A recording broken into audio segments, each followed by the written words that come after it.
Sí, muy buenas tardes, estimados participantes. Les doy una cálida bienvenida a Beloyer. Soy Emileta Mayo y hoy tengo el placer de presentarles una sesión más de este curso de Derecho Laboral Público con el tema Pronunciamientos de observancia obligatoria del Tribunal del Servicio Civil, que será desarrollado por el distinguido doctor Manuel Gonzalo de Lama Laura, quien es magíster en Derecho del Trabajo y de la Seguridad Social por la Pontificia Universidad Católica del Perú. Cuenta con estudios avanzados en Derecho Social por la Fundación de la Universidad de Salamanca, es docente de pre y posgrado de Derecho de Trabajo y Seguridad Social, Procesal Laboral, Inspección del Trabajo y Metodología de la Investigación Jurídica. Cuenta también con más de 10 años de experiencia profesional en órganos de línea y de asesoría jurídica del Ministerio de Trabajo y Promoción del Empleo y de SUNAFIL. Muy bien, estimados participantes que nos acompañan a través del aula virtual aquí en la plataforma de Zoom o diferido, se les recuerda que pueden realizar sus preguntas durante la sesión, las cuales podrán ser atendidas por el doctor en el momento que mejor disponga.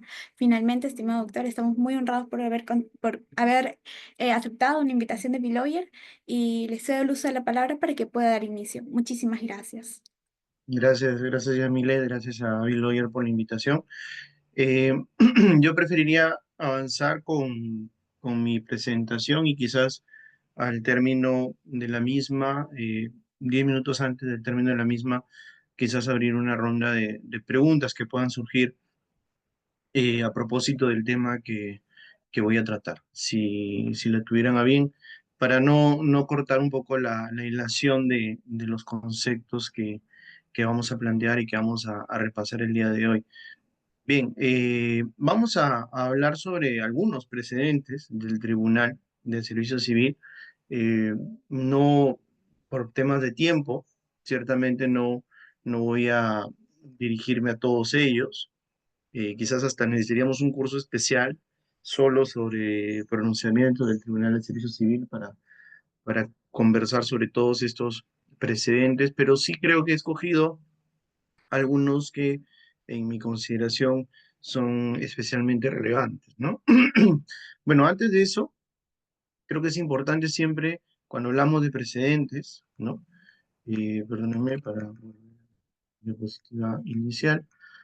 Siempre cuando hablamos de precedentes en general, ¿no? Creo que es importante recordar que ya el Tribunal Constitucional nos ha mostrado ciertos presupuestos básicos que deben tener en cuenta estos órganos colegiados, tanto a nivel jurisdiccional como también administrativos, que permitirían tener en cuenta o a partir de estos criterios eh, considerar la oportunidad, ¿no?, de emitir un precedente. ¿No? Un precedente, como ustedes lo saben, lo que busca es generar una predictibilidad y seguridad jurídica en el sistema jurídico en particular, ¿no? En el caso del TC, ¿no? Obviamente en función de la interpretación de la Constitución como norma suprema de nuestro ordenamiento jurídico, y en el caso del Tribunal de Servicio Civil como órgano resolutivo en última instancia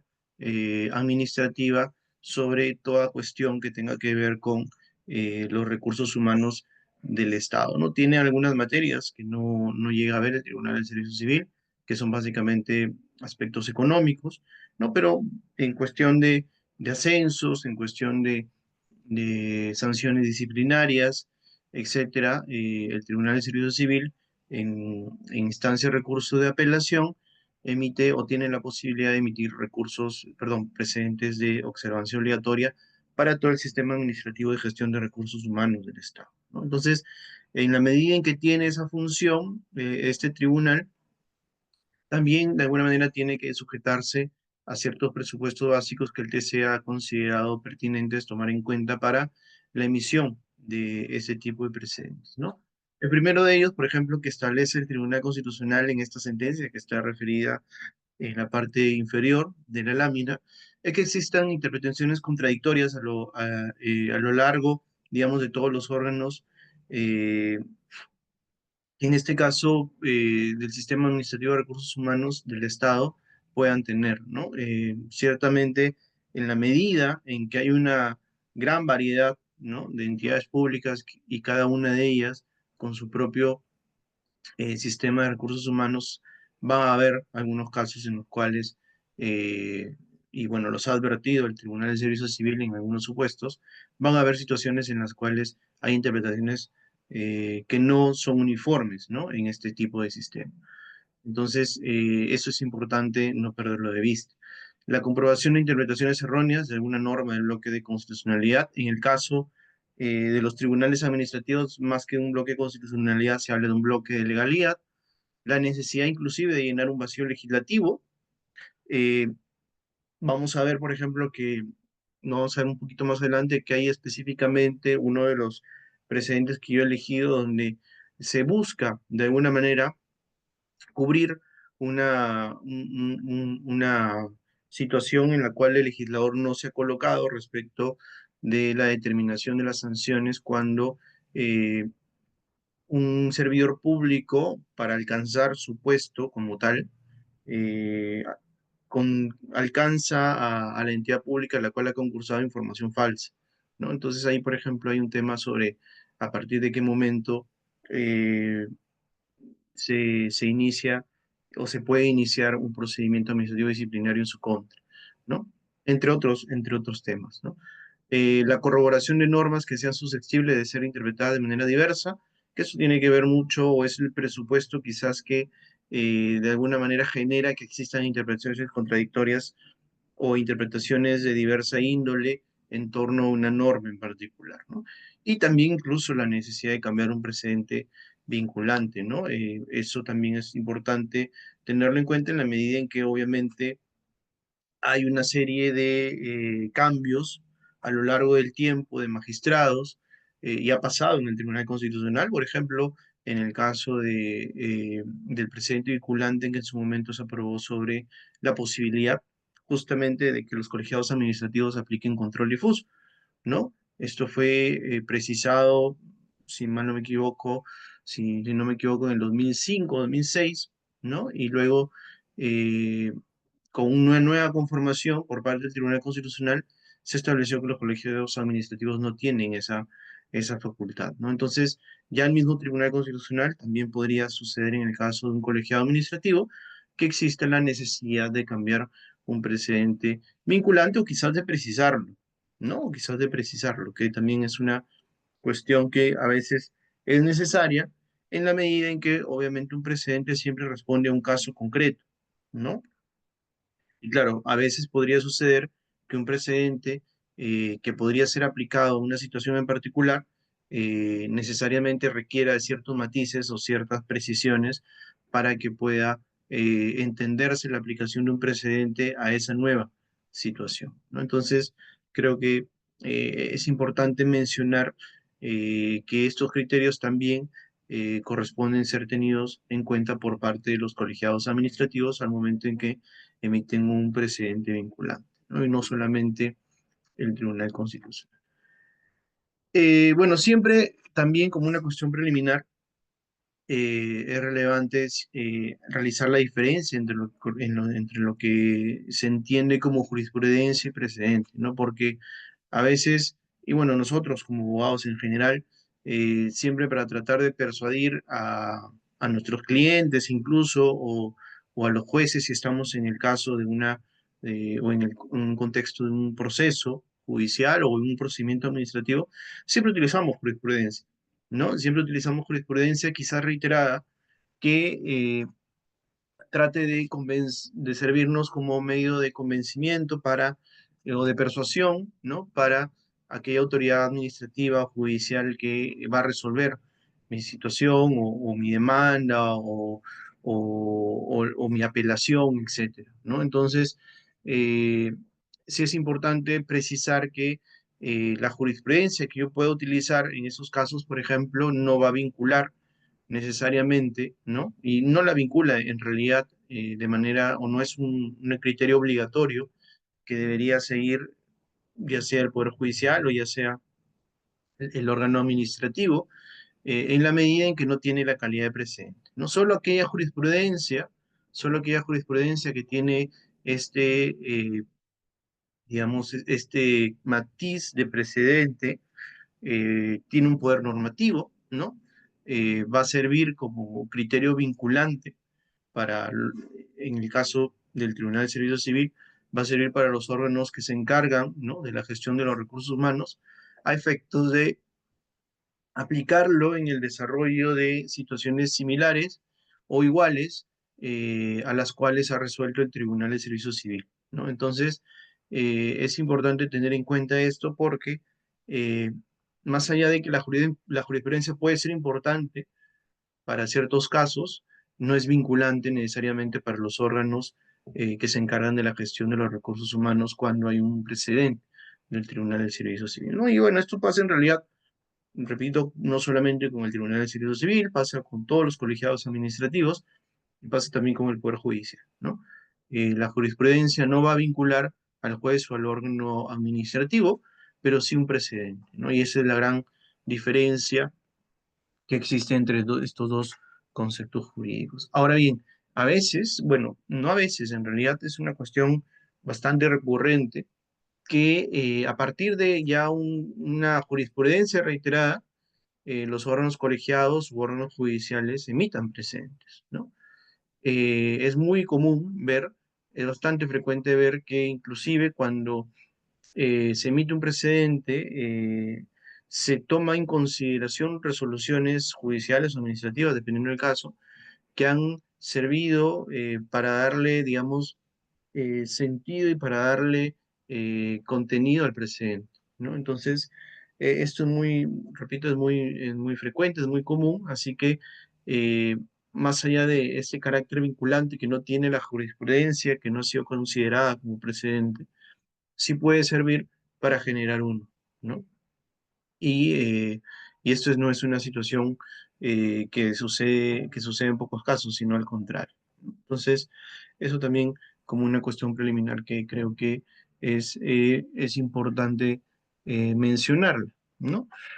Eh, la vinculación de un precedente, ¿no? Siempre se habla de la vinculación del precedente en dos sentidos, ¿no? Desde una perspectiva horizontal y desde una perspectiva vertical, ¿no?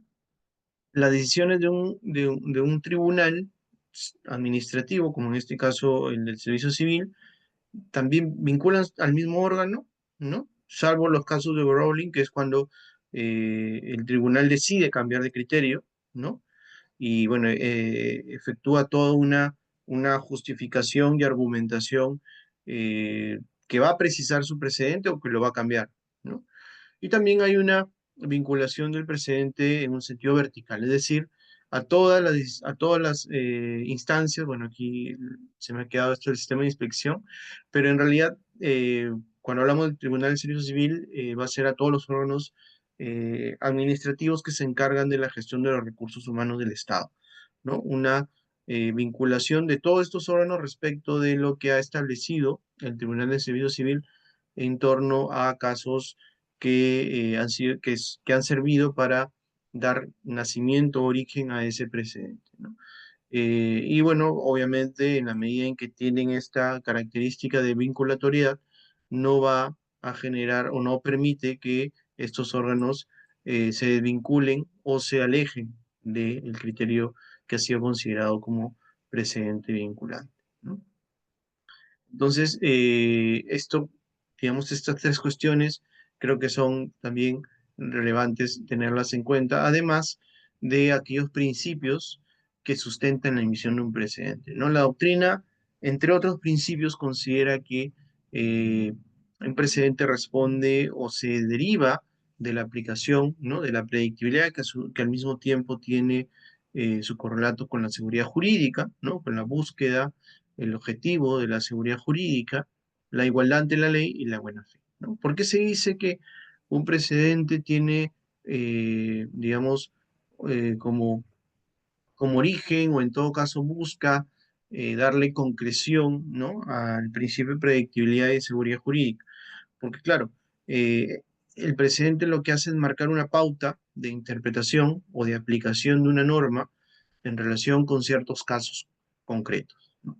Cuando se presenten casos similares a los que han sido considerados parte de un precedente vinculante, eso va a generar en el administrado, en este caso en el servidor público, por ejemplo, que quiere impugnar una medida disciplinaria, por ejemplo, ¿no?, va a generarle ya una expectativa ¿no? Y eso tiene que ver incluso también con el principio de confianza legítima, ¿no?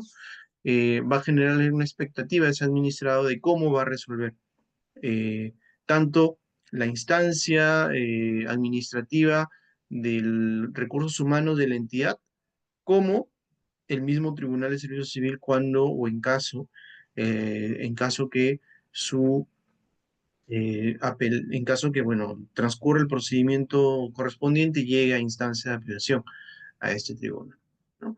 Entonces, digamos, de ese modo se justifica que un precedente también pues tenga sentido o tenga un anclaje, digámoslo así, en el principio de predictibilidad y de seguridad jurídica. En el caso de la igualdad de la ley, bueno, también tiene que ver bastante con lo que hemos visto sobre el principio de predictibilidad, ¿no? En la medida en que ante situaciones similares corresponde un tratamiento, ¿no? Y la aplicación de una norma también en los mismos términos, ¿no? Así como también, si no es el supuesto recogido en el precedente, el que se presenta ante el tribunal, por ejemplo, el tribunal va a poder adoptar una posición distinta, ¿no? Matizada, ¿no? Quizás hasta va a generar, porque a veces pasa también, ¿no? Que los colegiados administrativos puedan aplicar esta técnica del distinguish, ¿no? Como sucede a veces en el caso del Poder Judicial, que ante situaciones que pueden ser ciertamente parecidas a las de un supuesto o las de un precedente, sin embargo, se realizan ciertos matices en la medida en que no son exactamente similares las situaciones contenidas en el precedente y la que llega a su conocimiento ante el tribunal, ¿no? Entonces, bueno, ahí claro, no corresponde ante una situación similar aplicar este principio de igualdad de la ley, ¿no? Porque justamente también como parte de este principio implica que hay que dar un tratamiento distinto ante situaciones que así lo son, ¿no? Que sí son distintas. Así como hay que dar un tratamiento similar a situaciones similares, también hay que dar un tratamiento distinto a situaciones que no son iguales, ¿no? Entonces, el principio de igualdad ante la ley también tiene pues es una de las pautas que le da sentido a la emisión de un precedente vinculante. Bueno, y por último, entre otros, ¿no? Porque también se habla del principio de interdicción de la arbitrariedad como una pauta que justifica la emisión de un precedente vinculante. eh, pero digamos que al menos estos tres creo que son aquellos en los cuales la doctrina coincide en el hecho de que son los que sustentan eh, por qué es necesario un precedente vinculante, ¿no? Y bueno, la buena fe, aunado al principio de confianza legítima, que permitiría entender que el administrado, ¿no? Va a tener una expectativa razonable, una expectativa sobre el hecho de cómo va a resolver la administración en torno a una situación que ya ha sido tratada por parte de un precedente, ¿no? Entonces, digamos que estas cuestiones preliminares creo que son pertinentes antes de, digamos, mencionar o repasar algunos de estos precedentes del Tribunal de Servicio Civil. Repito, lo que hemos visto hasta ahora a manera de introducción es aplicable en general, ¿no? A cualquier tipo de precedente, sea un precedente del Tribunal de Servicio Civil, del Tribunal Previsional, etcétera, ¿no? Son cuestiones transversales a cualquier tipo de órgano administrativo, colegiado que se encarga de emitir un precedente en la administración pública. Ahora bien, veamos, sí, algunos de estos precedentes emitidos por el Tribunal de Servicio Civil. Recuerden que este tribunal tiene eh, si no me equivoco, un poco más de 15 años, ¿no? De constitución y bueno, tiene muchos más de los precedentes que vamos a revisar. Yo he tratado de hacer una selección eh, que me parece sobre algunos incluso que no se conocen mucho y sobre otros que eh, son un poquito más recientes y que eh, en consideración son importantes repasar, ¿no? El primero que quería repasar con ustedes es aquel que tiene que ver con la prescripción de la potestad disciplinaria, ¿no? En el año 2016 se emite un precedente precisa ciertos aspectos en torno a los plazos de prescripción de la potestad disciplinaria que tienen las entidades públicas respecto de sus servidores públicos. En primer lugar, creo que fue pertinente que el tribunal haga esta precisión, ¿no? Se discute un poco sobre la naturaleza que tiene la prescripción de la potestad disciplinaria, si esta tiene una naturaleza sustantiva o adjetiva, ¿no?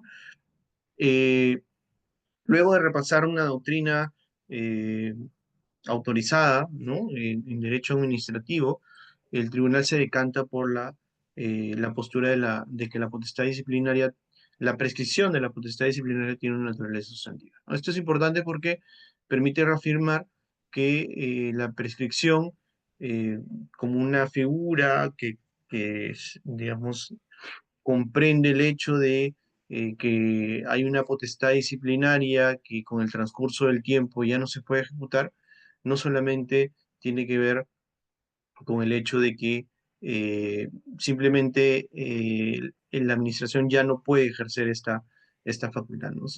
Sino también, justamente a eso va el hecho de la naturaleza sustantiva, que se trata también del hecho de que es considerar que la infracción, ¿no? O la inconducta, ¿no? del servidor público, pues ya perdió cualquier tipo digamos, de entidad disciplinaria, ¿no? Y por lo tanto, en el sentido de que la administración pública ha perdido esa facultad, ya no podría proceder con su castigo, ¿no? Y sobre los plazos de prescripción, se precisa también algo muy importante, ¿no? Porque a veces se pensaba, bueno, las normas que regulan el servicio civil y específicamente las reglas del procedimiento administrativo disciplinario establecen que la entidad tiene un plazo de 3 años después de conocida desde la comisión de la falta para proceder para proceder, ¿no? con la sanción y 1 año desde el conocimiento por parte de la Oficina de Recursos Humanos.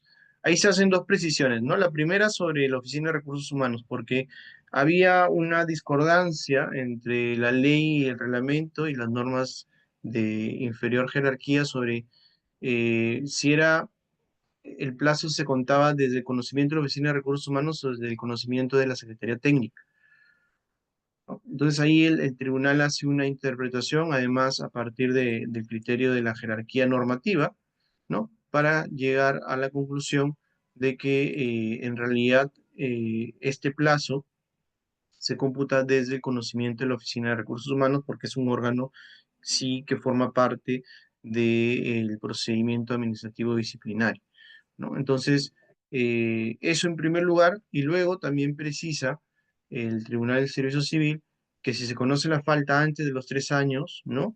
Desde la comisión, el plazo del año para sancionarse empieza a contar, ¿no? Porque algunos pensaban que, ok, la conozco antes de los 3 años de la comisión de la falta, entonces tengo todavía 2 años más, o bueno, el 2 años o meses, dependiendo de cuándo conocí la falta, para proceder recién, o para, digamos, como un tiempo adicional al año para sancionar, ¿no? Entonces, claro, eso era una interpretación que en algunos casos venían dándose en el seno de algunas administraciones públicas y, bueno, el tribunal lo que hace es precisar que si en este plazo de 3 años que tiene la entidad pública desde la comisión de la falta para sancionar, lo conoce antes, lo conoce por ejemplo al mes, no es que tenga que esperar 2 años, 11 meses para, o que 2 años, 11 meses adicionales tengo para considerar la prescripción, ¿no? Sino que a partir de ese mes en que conocí esa falta, recién a partir de ese momento cuento el año, ¿no? Para, para sancionar, ¿no? Esa es la interpretación y creo que es correcta y razonable a la cual llega como conclusión el tribunal sobre estos casos. Eh, También precisa, ¿no? Aunque esto no es exactamente parte del presente, eh, el plazo máximo de 1 año para resolver controversia de trabajadores y 2 años para ex servidores, ¿no? Eh, pero digamos, lo que sí es exactamente parte del precedente son los dos primeros puntos, ¿no? Que la prescripción tiene una naturaleza sustantiva y cómo se computan los plazos de prescripción. Repito, esto último, 3 años desde la comisión de la falta y 1 año desde el conocimiento por parte de la Oficina de Recursos Humanos.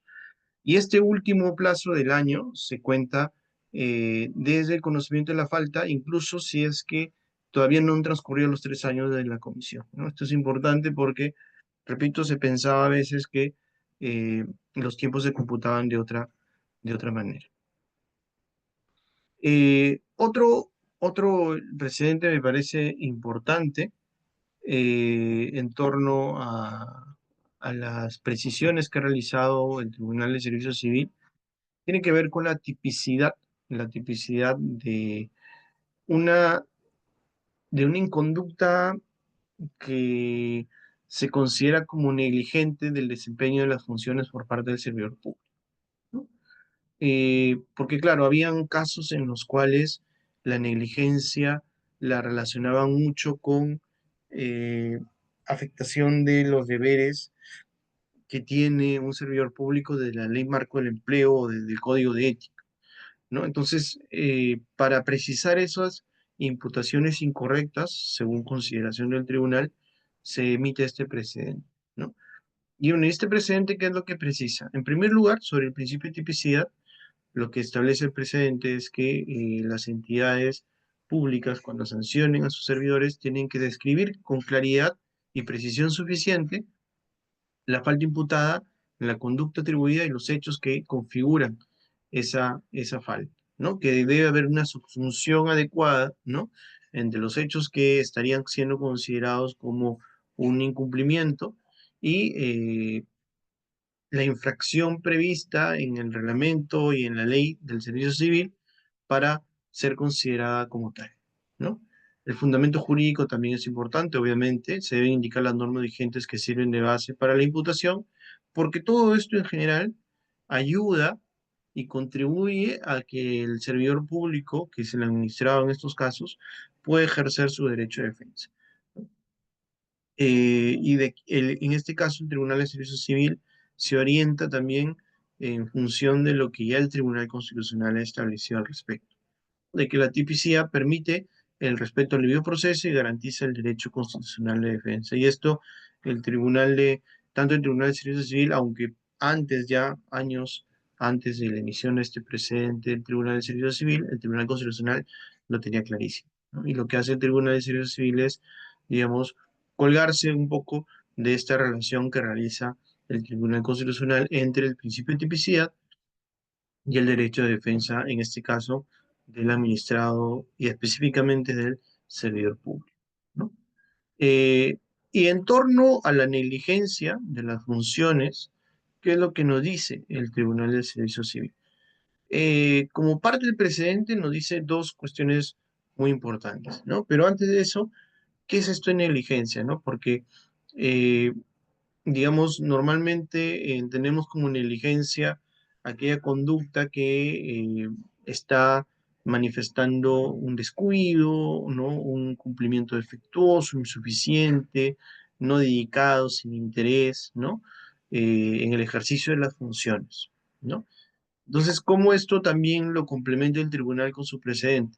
Lo que dice el Tribunal de Servicio Civil en torno a este precedente es que esta falta administrativa corresponde ser relacionada siempre con las funciones del mismo servidor, ¿no? O sea, tiene que concretizarse en qué modo y de qué manera se ha dado la negligencia en el desempeño de las funciones, no de manera general. Yo no puedo decirle, por ejemplo, ¿no? Yo no puedo decirle, por ejemplo, que es negligente aquel servidor público que registra la asistencia de otro trabajador. O es negligente aquel servidor público que fuma en las instalaciones de la institución. Porque esa negligencia, perdón, porque esos incumplimientos no tienen que ver con la negligencia en las funciones. Y eso es lo que venía sucediendo, ¿no? Con la imputación de la negligencia.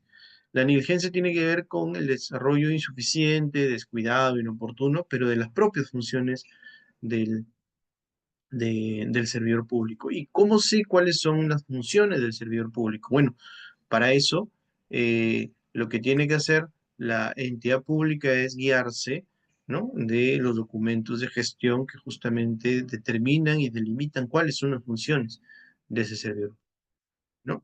Eh, por ejemplo, si es un abogado de la Oficina de Asesoría Jurídica de una institución pública y no elabora sus informes técnicos eh, de acuerdo a la materia para la cual se le ha contratado, ¿no?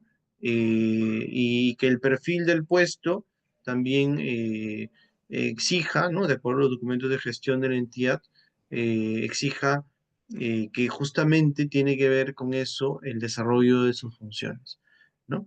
Pero imputar obviamente los que hemos mencionado anteriormente sobre registrar la asistencia de otro trabajador, portar armas, etcétera, son incumplimientos, ¿no?, de un servidor público, pero no son incumplimientos que contengan negligencia, ¿no? Es ahí donde viene la diferencia. Se deberán en todo caso imputar de otra forma, pero no como un incumplimiento que comprenda negligencia por parte del servidor público, ¿no? Entonces, en este caso, el tribunal yo creo que de la manera correcta, como correspondía, hace las precisiones que eh, eran relevantes realizar en estos casos, ¿no? Justamente porque había advertido, pues, que en muchos procedimientos administrativos disciplinarios se consideraba como negligencia obligaciones que quizás son generales, ¿no?, para cualquier tipo de, o incumplimiento de prohibiciones que son generales para cualquier tipo de servidor público y que en principio no están directamente relacionadas con las actividades o funciones para las cuales ese servidor público ha sido contratado, ¿no? Bien. Eh, un tercer precedente también importante, un poco más reciente, vamos avanzando también en el tiempo, tiene que ver con el hecho de hasta qué punto un reglamento interno de servidores civiles, ¿no?, de estos reglamentos internos que tienen las entidades públicas, puede establecer eh, primero un listado de infracciones y que las mismas tengan sanciones como suspensión o destitución, ¿no? Esto es importante porque lo que el tribunal advirtió es que en algunos reglamentos internos se trataba o se confundía el hecho de que la potestad disciplinaria de la entidad pública, que es una facultad que tiene cualquier tipo de esta institución, por, digamos, por el hecho mismo si queremos verlo desde una perspectiva laboral eminentemente como empleador, ¿no? Ni siquiera como administración pública, sino como empleador tiene una facultad normativa directriz que a su vez faculta y ejercita a una entidad pública a regular prohibiciones, obligaciones, ¿no? Deberes de sus servidores públicos. Pero hasta qué punto esa facultad, esa potestad puede permitirle a una entidad pública determinar cuáles son aquellas faltas que son sancionables con destituciones o suspensiones, ¿no? Y bueno, aquí la precisión que hace el tribunal es importante también porque lo que precisa es que justamente ya la ley de servicio civil, la ley 30057 y su reglamento, eh, establecen cuáles son esas, digamos, infracciones o incumplimientos que podrían ser sancionados, sean con suspensión o sean con destitución, ¿no? Entonces, digamos, el espacio, al menos en este ámbito, no en otros ámbitos, digamos, la situación es distinta, pero al menos en el ámbito disciplinario, específicamente en la determinación de faltas leves, o faltas medianas o faltas graves, por si queremos hacer esa calificación, el reglamento solo puede dedicarse, ¿no?, el reglamento interno de servidores civiles, solo puede dedicarse exclusivamente a prever faltas leves sancionables con amonestación verbal o escrita. ¿Por qué? Porque, repito, y esto lo precisa el tribunal en este precedente, porque las infracciones que son meritorias de suspensión o de destitución, dependiendo del caso, ya están previstas en, en la ley del servicio civil y en su reglamento, ¿no? Esto, por ejemplo, es totalmente distinto a lo que pasa en una empresa privada, ¿no? En una empresa privada, eh, el margen que tiene un empleador para establecer las faltas que ameritan ser sancionadas con amonestación o con suspensión, la tiene el empleador en su reglamento interno. Las que tienen que ver con despido, que digamos es el símil a la institución en el servicio público, sí están previstas en la ley, ¿no? Entonces, el margen de regulación, digamos, sobre este punto de un empleador privado es mayor, ¿no? Porque el empleador privado sí puede establecer en sus reglamentos cuáles son las faltas que ameritan amonestación y cuáles son las faltas que ameritan suspensión, ¿no? En el caso del empleador público, el Estado, las entidades públicas, en sus reglamentos solo tienen la posibilidad de prever en sus reglamentos cuáles son las faltas leves que generan amonestación verbal o escrita, ¿no? Porque las que generan o las que podrían generar suspensión o destitución ya están previstas en la norma, en particular en la ley del servicio civil y en su reglamento. Y otra cuestión que también precisa el Tribunal de Servicio Civil en estos casos es que claro, ¿no? Si voy a exigir el cumplimiento de un reglamento y voy a luego sancionar una falta leve con una amonestación, tengo que poner en conocimiento esto para poner en conocimiento de mis servidores públicos este reglamento. Y esto tiene eh, una lógica, creo, evidente, ¿no? Porque ¿de qué manera se enteraría, ¿no? Un servidor público que puede ser sancionado con una amonestación, sea verbal o escrita, si es que no conoce cuáles son los incumplimientos que podrían suscitar el hecho de sancionarlo con con alguna de estas sanciones. Entonces, eh, el tribunal lo que hace en este caso, en este precedente, adicionalmente, es precisar que también se requiere que para poder aplicar ese reglamento en torno a las faltas leves que generan amonestaciones verbales o escritas, necesariamente se tiene que notificar el reglamento a los servidores, ¿no? Respecto, obviamente, de las infracciones que generan suspensión y destitución, no hay ningún tipo de notificación porque estas ya están previstas, las faltas que generan estas sanciones ya están previstas en la normativa, ¿no? Bien, el siguiente precedente ese un poco ya lo adelantaba cuando hablábamos sobre estas cuestiones preliminares sobre los precedentes del Tribunal de Servicio Civil. Tiene que ver con el uso de información o documentación falsa o inexacta cuando se postula a un puesto en el Estado, ¿no?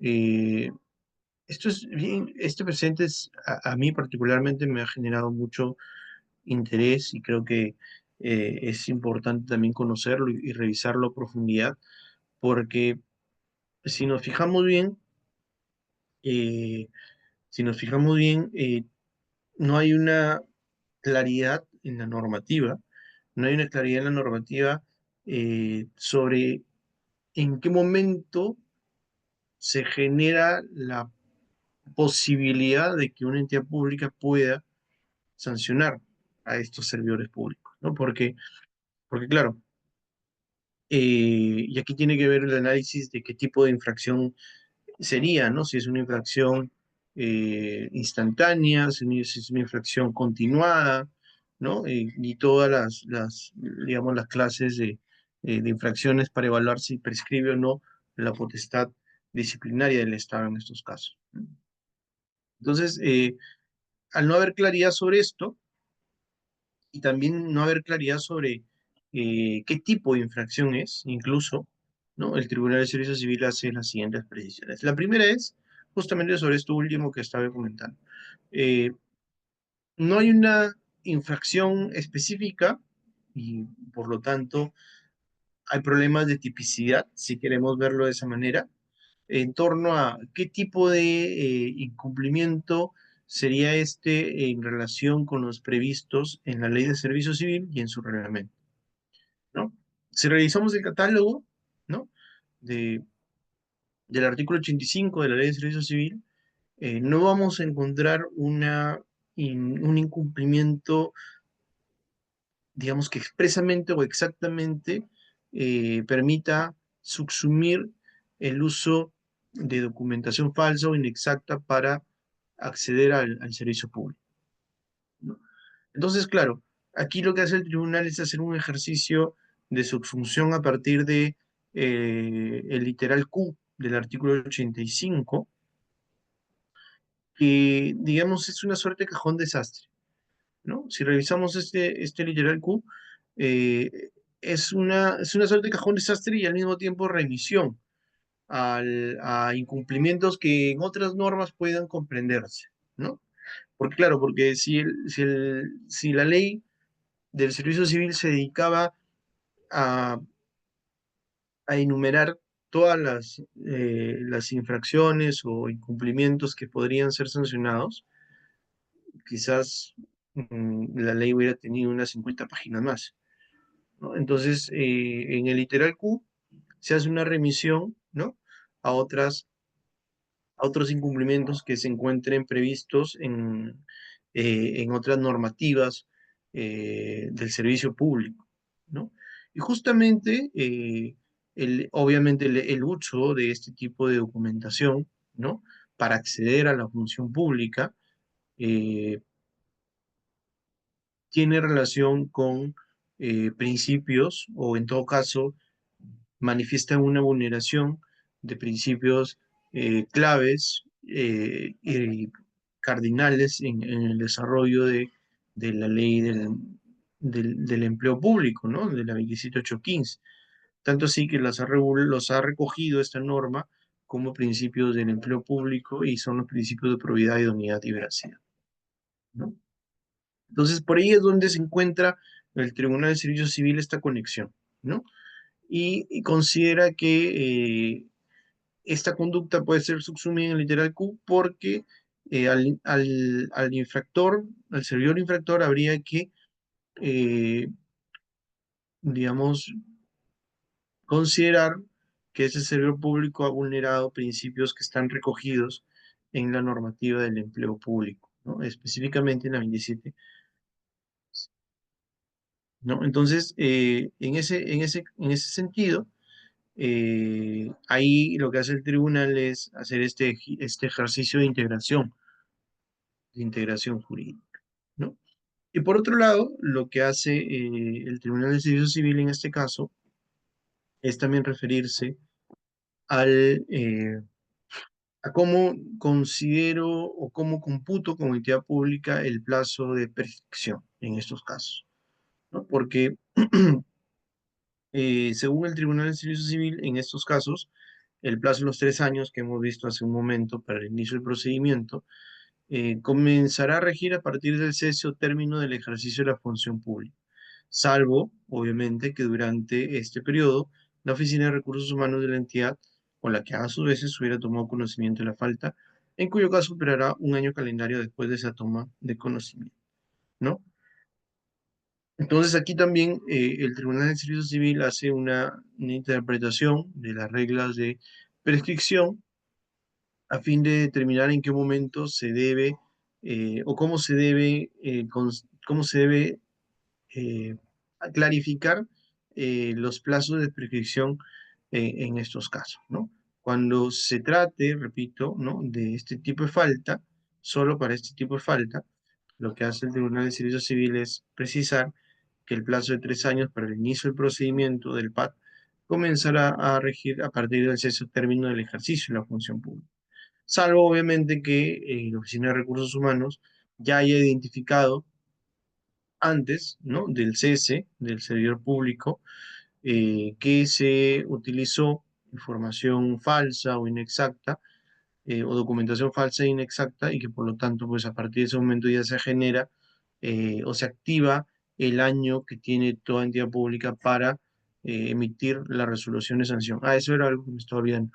En el anterior precedente que vimos hace un momento, también habían dudas sobre este año hasta qué momento se computa, ¿no? Si es hasta la notificación de la sanción o si es hasta el año de la emisión.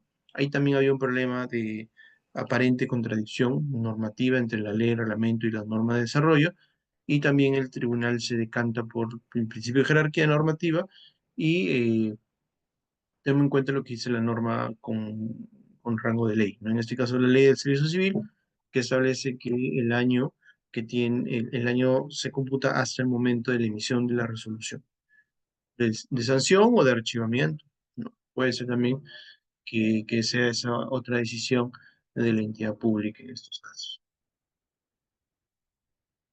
Y finalmente, no, perdón, me falta este y otro más. Este caso, este precedente también es bien importante porque, a ver, si nosotros revisamos los precedentes del tribunal, la mayoría de ellos se refieren a aspectos disciplinarios, ¿no? O aspectos que tienen que ver con el procedimiento administrativo disciplinario. Este es un precedente que no necesariamente tiene que ver con eso. Bueno, en realidad no tiene que ver con esto. No tiene que ver con el ejercicio de la potestad disciplinaria del empleador público. Tiene que ver con las decisiones en el marco de un concurso público, ¿no? Y de qué tipo de actos administrativos justamente en ese contexto pueden ser impugnados por un postulante, ¿no? Eh, que considera pues que ha habido algún ejercicio o algún tipo de decisión arbitraria o irrazonable o no conforme con la ley o con el ordenamiento jurídico en general en torno al concurso en el cual él participó, ¿no? Entonces, aquí lo que hace el Tribunal de Servicios Civiles es establecer cuáles son aquellos actos administrativos que son impugnables en el marco de un proceso de selección, en el marco de un proceso o un concurso público. Eh, entonces, precisa que los actos impugnables son aquellos que concluyen con el proceso de selección, no importa la denominación, porque a veces sucede eh, que se le denomina ese acto final o definitivo lista de ganadores, ¿no? O, bueno, dependiendo de la denominación, en realidad esta no importa, lo que interesa para el tribunal es que sea un acto definitorio que da conclusión al proceso de selección, ¿no? Y no importa su denominación. ¿Qué actos no son impugnables? Los actos preliminares de trámite o posteriores a la proclamación de ganadores, ¿no? Por ejemplo, a veces hay entidades públicas que emiten resoluciones que recogen la decisión final o los actos definitorios que concluyen un proceso. Entonces esa resolución sería un acto no impugnable porque previamente eso hay una publicación de resultados finales normalmente y es esa sí la que se puede impugnar, ¿no? Hace esas precisiones el tribunal porque donde pone el foco o el énfasis este colegiado es en el hecho de que lo importante es identificar cuándo concluye el proceso de selección. Los informes o formalidades que luego se puedan emitir no son los definitorios, no son los que determinan quiénes ganaron el concurso. Son solamente actos complementarios. Y asimismo, los actos preliminares o de trámite tampoco concluyen, obviamente, el proceso de selección y por lo tanto no son impugnables. Aunque hay una excepción, ¿no? Hay una excepción a esto último. En la medida en que haya actos preliminares impugnables, es posible proceder con el recurso correspondiente del tribunal si imposibilitan continuar o producen indefensión al administrado. Eso también es, eh, es un tema que precisa el Tribunal del Servicio Civil, porque puede ser que en el desarrollo de la casuística casos en los que quizás hayan actos preliminares que no necesariamente sean considerados o tengan que ser considerados como actos no impugnable si hace esa salvedad el tribunal. Y ya para acabar, sobre el tema de la elección que he realizado y luego podemos abrir, como les decía, una ronda de preguntas. Eh, Hay una resolución bastante, un precedente bastante, bueno, además de largo, bastante interesante en torno a eh, la definición o, digamos, desarrollo de los criterios de graduación de sanción, ¿no? Porque claro, si ustedes revisan la Ley de Servicio Civil y su reglamento, van a darse cuenta que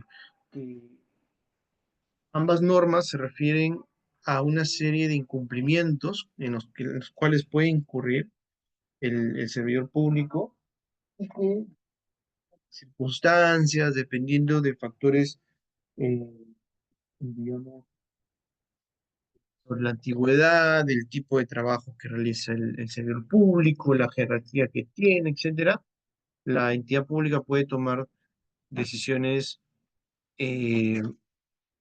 no distintas, perdón, puede tomar decisiones que se decanten por la institución o por la suspensión y a su vez la suspensión puede ser desde un día hasta un año, ¿no? Entonces, digamos que si bien es cierto, la ley de servicio civil y su reglamento establecen, sobre todo la ley, establecen cuáles son en un catálogo las infracciones en las cuales puede incurrir el servidor público. eh, no hay mucha claridad. Bueno, es que eso también depende del caso concreto, ¿no?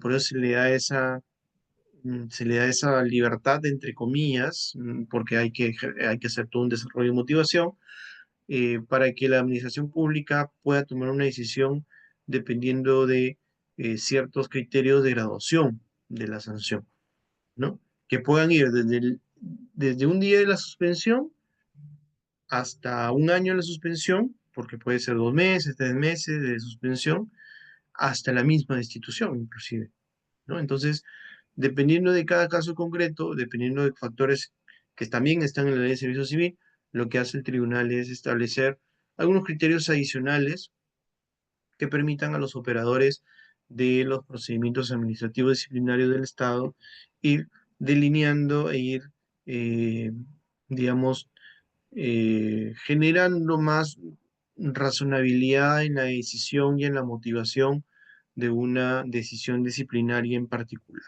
¿no? Entonces, por ejemplo, sobre la suspensión, ¿no? Sobre la suspensión, en primer lugar, lo que hace el Tribunal del Servicio Civil es que el quantum, es decir, el número de días de la suspensión, debe obedecer a la magnitud de la gravedad del hecho cometido. eh, Así también el número de días por la suspensión, debe tenerse en cuenta que la comisión de un hecho que revista gravedad no puede ubicarse cerca al extremo mínimo, ¿no? Es, digamos, si hay un incumplimiento más o menos grave, eh, no es razonable que se le imponga un día de suspensión, ¿no? Al servidor, y asimismo como del mismo modo, lo que hace el tribunal es, hay que tener en cuenta que si hay un hecho que no es completamente trascendente, tampoco hay que irnos al extremo, digamos, al extremo respecto del máximo de una sanción de suspensión, ¿no? Entonces, esas precisiones son, creo, relevantes, que realiza el Tribunal de Servicio Civil en torno a la sanción de suspensión. También, eh, y esto es algo que también aparece en el sector privado, se precisa que si hay varios servidores que se encuentran o que han cometido los mismos hechos, y las circunstancias que rodean al caso también son iguales, no cabe imponer sanciones distintas, ¿no? Eh, claro, porque eso, eh, digamos, tiene relación con el principio de igualdad de trato, ¿no? Pero también tiene relación con el principio de igualdad de trato en su manifestación en no tratar igual a los que son desiguales. También se precisa que la imposición de una sanción, en caso concurra alguna condición diferente del servidor, o alguna circunstancia diferente que rodee el caso podría justificar una sanción distinta, ¿no? Eh, entonces, claro, por ejemplo, antecedentes de uno de los servidores, ¿no? Antecedentes disciplinarios ya de uno y del otro, ¿no? De repente, supongamos, ¿no? Dos incurrieron en una infracción, uno de ellos ya tenía antecedentes, de repente el que no tiene antecedentes, la sanción puede ser por menos días, ¿no? Si se trata de una suspensión, y en el otro caso, al ya tener antecedentes, se justificaría una sanción de más días, por ejemplo, ¿no? En principio no está, digamos, permitido, pero digamos, repito, porque la misma precisión también la hace el tribunal, se entiende que si hay una circunstancia diferente que rodee el caso, bueno, es posible imponer sanciones de suspensión con distintos, con números de días distintos, ¿no? Eso también, así como el principio de igualdad nos obliga a tratar igual a los iguales, también eh, es parte de este principio tratar de distinta forma a los que son desiguales. Y esta desigualdad podría estar justificada en el hecho de una condición diferente del servidor o alguna circunstancia diferente, ¿no? En torno a las sanciones de destitución y suspensión en general, lo que hace el tribunal también es referirse a aquellos criterios de graduación que ya están previstos en la Ley de Servicio Civil. Luego de los artículos donde se establece cuáles son los incumplimientos en los cuales puede incurrir un servidor público, también, también la Ley de Servicio Civil y su reglamento hacen referencia a criterios de graduación. Estos criterios de graduación son diversos, pero claro, la ley y el reglamento solo los menciona, no desarrolla en qué consiste cada uno de estos. Entonces el tribunal se ha dado el trabajo de darnos un poquito más de detalles sobre lo que implicaría cada uno de estos criterios, ¿no? Eh, repito, esto es importante porque de alguna manera la entidad pública, para proceder con una suspensión de un día hasta un año, o incluso con la destitución, tiene un catálogo de infracciones para todo, para estas dos, digamos, para todo este margen de decisiones disciplinarias. Pero claro, eh, esta, esta discrecionalidad, entre comillas, que tiene la administración pública, tiene que justificarse en función de criterios que hay que tener en cuenta en función de cada caso concreto, ¿no? Entonces, claro, no es lo mismo afectar gravemente los intereses generales del Estado a que no se produzca esta afectación, ¿no? Entonces, en algún caso, de repente, sí podría haber una destitución, por ejemplo, si es que existe esta grave afectación, como que en otros casos no, ¿no?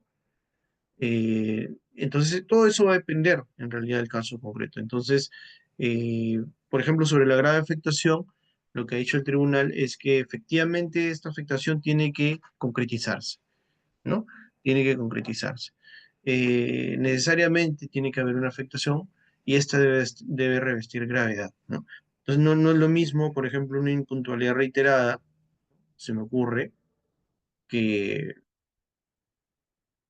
digamos, haber incurrido en una apropiación de bienes del Estado, por ejemplo, ¿no? Eh, no sé supongamos, no es lo mismo tampoco eh, haber incurrido en el abandono de trabajo, ¿no? Por más de 3 días, por ejemplo, que, no sé, se me ocurre, mm, bueno, contratar, por ejemplo, a mis sobrinos y hacer todo un trámite o un concurso público fraguado para contratar a, eh, a familiares directos, ¿no? Además de que hay una ley ahí que lo prohíbe, ¿no? Entonces, son situaciones que, digamos, las circunstancias estarían justificando, por ejemplo, en esos casos, sanciones distintas, ¿no? Sanciones distintas. Un criterio también en el cual se precisan ciertos aspectos tiene que ver con el ocultar la comisión de la falta o impedir su descubrimiento, ¿no? Entonces, el servidor puede no colaborar con la investigación, es algo natural inclusive, ¿no? Tiene un esto está hasta, digamos, coberturado por un derecho constitucional, que es el derecho a la no autoincriminación, pero tampoco debe entorpecer el desarrollo de esta investigación, ¿no? O sea, no es lo mismo tener una conducta neutral a ya desarrollar toda una actitud de ocultamiento o de obstrucción, ¿no? Esto me lleva un poco a recordar el caso, no es exactamente un caso de disciplinario en el sector público, no sé si le habrán iniciado un procedimiento disciplinario a este exministro, pero no sé si han escuchado esta noticia del ministro, del exministro que, que, bueno, que entregó su celular, pero lo entregó sin nada, ¿no? Lo entregó sin chips, lo entregó eh, sin la información que debe tener este celular, lo entregó como si hubiera recién sido comprado, ¿no? Entonces, claro, esto, por ejemplo, nos demuestra que ahí sí hay una obstrucción, ¿no? Distinto es el caso en el cual él simplemente no hubiera realizado ningún tipo de obstrucción, ¿no? Obviamente aquí sí la hay, ¿no? En lo que ha sucedido con este exministro, ¿no? Otro criterio de graduación es el grado de jerarquía y especialidad. Obviamente quien tiene más jerarquía en la estructura del servicio público tiene mucho más responsabilidad, tiene más deberes y digamos, de ahí a una nota a pie de página y por lo tanto le pagan más también, ¿no? En relación con sus subordinados, ¿no? Un jefe, un director, ¿no? Un gerente general tiene una jerarquía distinta a la de un servidor que atiende en la mesa de partes, ¿no? Entonces, claro, las jerarquías también generan una evaluación distinta al momento de establecer una sanción. Las circunstancias en las que se comete la infracción son aquellas que rodean el hecho infractor y que hacen que su producción sea más o menos tolerable, ¿no? A veces hay situaciones en las que los incumplimientos eh, hay que, hay que evaluarlos atendiendo pues a una serie de aspectos que de pronto no se habrían dado en situaciones normales, ¿no? Concurrencia de varias faltas también, ¿no? Se agrava una sanción cuando el servidor con un solo hecho ha dado lugar a varios incumplimientos o cuando incurrió en varios que al mismo tiempo dan lugar a varias faltas, ¿no? Esto pareció lo que pasa en el derecho penal, ¿no? Concurso ideal, concurso real. Participación de uno o más servidores en la comisión de la falta. Para que se considere como una situación agravante, se requiere que los agentes tengan la condición de servidores o ex servidores y que la intervención plural se produzca en el momento de la comisión de la falta. La reincidencia, obviamente, quien tiene ya antecedentes disciplinarios, tiene mucho más, digamos, eh, una mayor exposición a una sanción disciplinaria respecto de aquel que no tiene ningún tipo de antecedente. Eh, Aquí hay que tener en cuenta también el tema de la rehabilitación, no hay que perderlo de vista. El beneficio ilícitamente obtenido, ¿no? Este no necesariamente debe ser económico, también puede comprender cualquier otra situación que represente una mejora para el servidor, ¿no?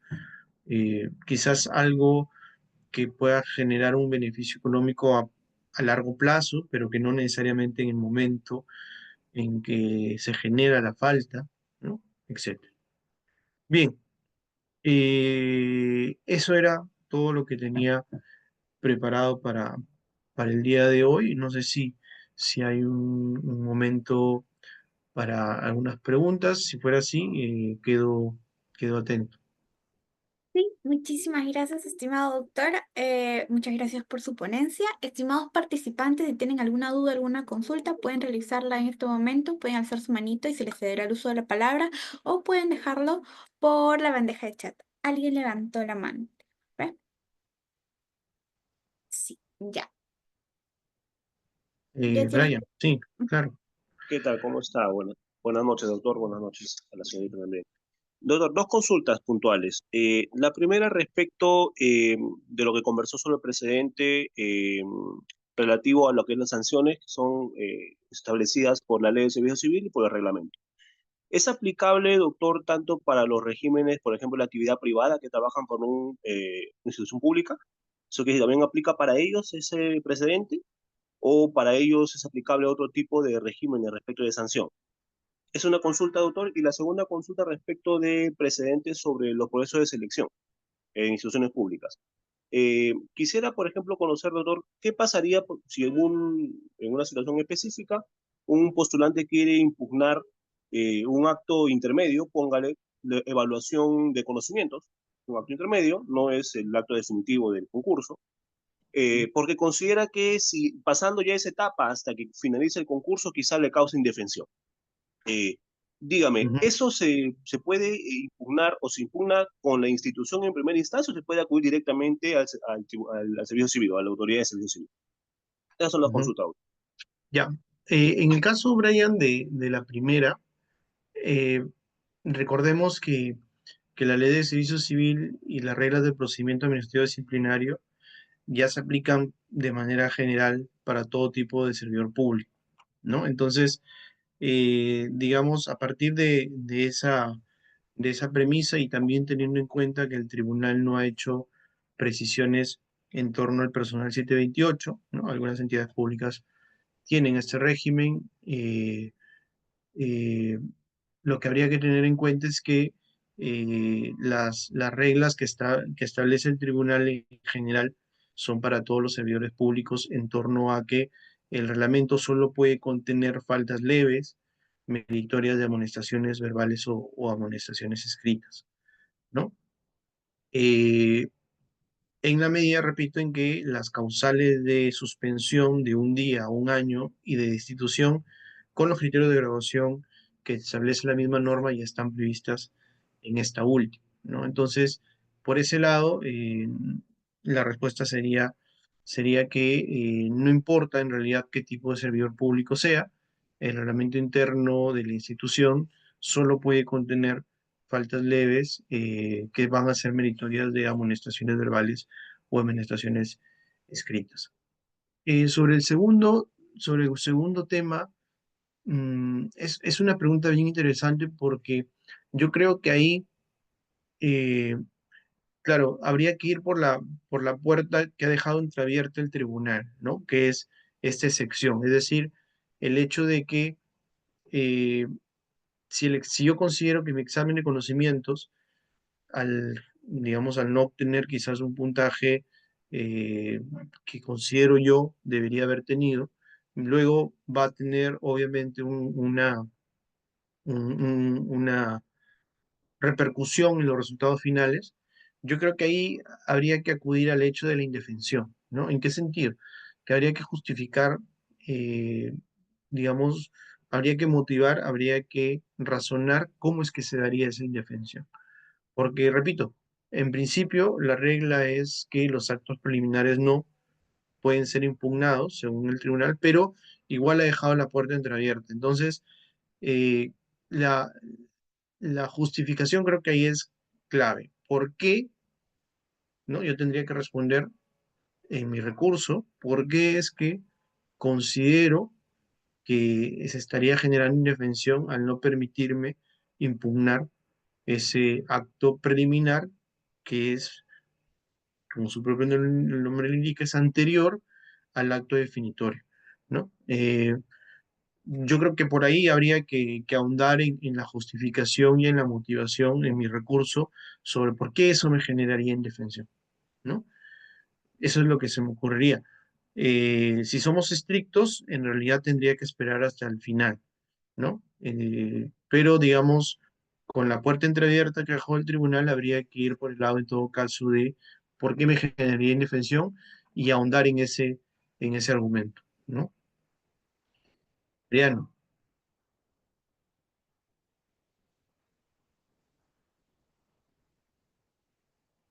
Mariano, creo que también quería hacer una consulta. Ya tiene el acceso para poder hablar, sí. Muchas gracias. Doctor, buenas tardes. Quería incidir un poquito en la pregunta de reglamento interno. Usted manifiesta de que solamente puede contener amonestaciones escritas y verbales, pero si son, digamos, faltas reincidentes, ya eso conlleva a que con ese antecedente pueda ser de alguna manera suspendido. Y la otra pregunta, doctor, que también tiene que ver con esto. Tengo entendido que el reglamento interno no puede estar por encima de una norma de mayor jerarquía. Por ejemplo, si en el reglamento interno de una entidad pública está escrito de que debe asistir con uniforme y no lo hace. Entonces, y tenemos en cuenta de que en ninguna ley, en ninguna otra norma, hace mención al uso del uniforme. Entonces, ¿esto estaría bien estipulado en el reglamento interno? Ujú. A ver, sobre el primer tema que comentas, claro, claro, a ver, si yo incurro nuevamente en una falta leve, yo ya estoy generando, ¿no? Un antecedente disciplinario y seguramente eh, ese antecedente va a servir como un criterio de graduación si yo sigo incurriendo en otro tipo de infracciones o en la misma, ¿no? Entonces, eso va a servir para la entidad pública en caso que se produzca alguna de las infracciones que están previstas en la ley para proceder con una suspensión o para proceder con, eh, con la destitución, ¿no? Dependiendo del caso. Eso por un lado. El tema de los uniformes. A ver, claro, efectivamente, un reglamento interno no puede ir en contra de una norma, digamos, que tiene una jerarquía superior, ¿no? No puede ir en contra de una ley, no puede ir en contra de un reglamento, ¿no? Eh, con los uniformes hay una consideración que hay que tener, ¿no? Los uniformes son condiciones de trabajo, ¿no? Entonces, en la medida en que son condiciones de trabajo, en principio tendría que otorgarlo el empleador, ¿no? Sea público o sea privado, ¿no? Entonces, si el empleador te ha entregado tu uniforme de trabajo, entonces, digamos, deberías usarlo, ¿no? En principio.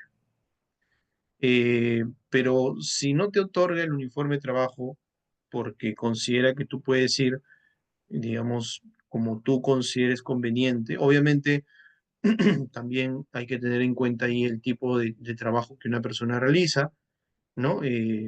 No voy a ir en ropa interior a trabajar, ¿no? No sé si me dejo entender. Estoy exagerando un poco para que se me entienda. Pero digamos, tengo que ir de una manera también presentable, ¿no? A mi trabajo, dependiendo también del tipo de o función que desarrolle, pero eso no es exactamente un uniforme de trabajo. Un uniforme de trabajo es una condición de trabajo si es que el empleador considera que necesita vestirte de cierta manera, ¿no? Entonces, en ese caso, tiene que otorgarte el uniforme de trabajo. Y si te lo otorga, bueno, ahí recién se genera una obligación de llevarlo puesto. No sé si me dejo entender. Va a depender, ¿no? Va a depender si el uniforme es una condición de trabajo. Digamos, si no lo es, no me pueden sancionar. Claro, salvo que yo vaya a trabajar afectando las buenas costumbres, la moral, etcétera, ¿no? Con una vestimenta que, que provoque ese tipo de incumplimientos, ¿no? Ahí sí, ¿no? No sé si me dejo entender, Mariano, con mi respuesta. Sí, doctor, muy claro. Muchas gracias. Ya. Bien, no sé si hay alguna otra pregunta.